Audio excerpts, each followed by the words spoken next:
बीती 25 नवंबर को सीतापुर जनपद के थाना तालगांव इलाके में एक गन्ने के खेत में एक नाबालिग मासूम का शव मिला था, जिसके बाद उसके पिता ने दोनों लोगों को नामजद करते हुए हत्या का आशंका जताते हुए थाने में मुकदमा दर्ज कराया था। फिलहाल मौके पर एसपी अंकुर अग्रवाल पहुंचे थे और साथ में डॉग स्क्वाड की टीम और फील्ड यूनिट पहुंची थी, जिसके बाद सीतापुर की पुलिस ने खुलासा किया है और आखिरकार उस मासूम का शव वहां कैसे पहुंचा, क्या किसी ने हत्या की थी, क्या उसके बारे में सीधे जानने के लिए हमारे साथ मौजूद हैं सीतापुर के अपर पुलिस अधीक्षक उत्तरी आलोक सिंह। उनसे जानेंगे। सर, आज खुलासा किया है तालगांव वाली घटना का, जहाँ पे गन्ने के खेत में एक शव मिला था बीती 25 तारीख को, कैसे उसका शव वहाँ पहुँचा, क्या उसका मामला? इस घटना के अनावरण के लिए एसओजी एवं थाना तालगांव पुलिस टीम को लगाया गया था, जिसमें भौतिक एवं इलेक्ट्रॉनिक साक्ष्यों साथ ही साथ परिस्थितिजन्य साक्ष्यों को कलेक्ट किया गया और बाकी इलेक्ट्रॉनिक साक्ष्यों का भी सहारा लिया गया। तो ये ज्ञात हुआ, साथ ही परिवारीजनों ने अब एक्सेप्ट भी किया है कि मृतका अपने घर में मृत अवस्था में थी, जिसे ले जाकर उनके पिता द्वारा गन्ने के खेत में रखा गया था।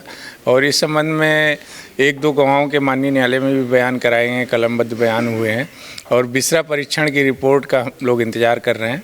बिसरा परीक्षण की रिपोर्ट प्राप्त होने पर अग्रिम विधिक कार्रवाई की जाएगी। सर, पिता ने गांव के 2 लोगों पर नामजद एफआईआर दर्ज किया थी और वो 2 नामजद बताया था कि 1 माह पहले जो छेड़छाड़ भी की थी।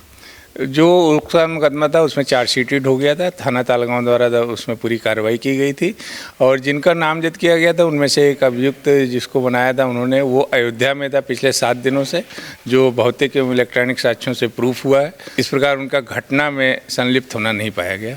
सर, पिता के द्वारा क्या जानकारी दी कि आखिरकार ऐसा उस मासूम ने क्यों कदम उठाया?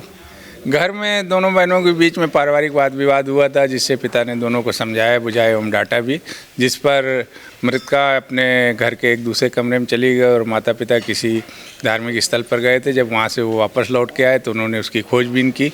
खोजबीन करने पर जब नहीं मिली मृतका तो उन्होंने घर में खोजा तो वो अपने कमरे में मृत अवस्था में थी और घर वालों ने डर भय के कारण और अज्ञानता के कारण शव को ले जाकर गन्ने के खेत में रख दिया। सर, तो क्या पुलिस के द्वारा जो है पिता के ऊपर भी कोई कार्रवाई की जा रही है? क्योंकि साक्ष्य और जिस तरह से उन्होंने गुमराह किया, पुलिस काफ़ी वहाँ पे लग गई थी, खुद एसपी वहाँ पे मौके पे गए थे। नहीं, उनके खिलाफ विधिक कार्रवाई थाना स्तर से की गई है और भविष्य में जो भी बिसरा की परीक्षण रिपोर्ट आएगी उसके आधार पर अग्रिम विधिक कार्रवाई की जाएगी।